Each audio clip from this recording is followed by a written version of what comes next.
নমস্কার বন্ধুরা, issue story স্টুডিওতে আপনাদের স্বাগত জানাচ্ছি।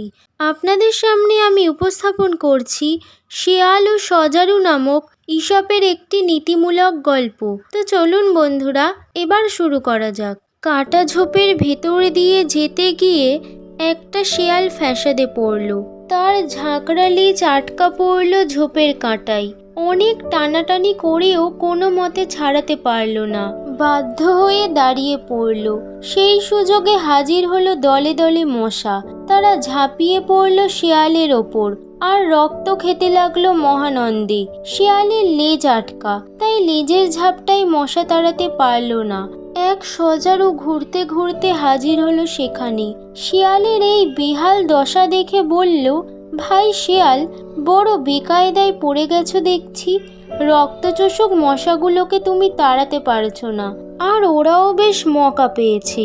আমি কি শয়তানগুলোকে তাড়িয়ে দেব? শিয়াল বলল, না না, ওরা থাক, ওদের তাড়াতে হবে না। সজারু অবাক হয়ে বলল, কেন? শিয়াল বলল, ওদের তাড়ালে ওদের জায়গায় আবার নতুন এক ঝাঁক আসবে, তাহলে আরও বিপদ। কেননা এরা কিছু রক্ত খেয়েছে, আর খেতে পারবে না।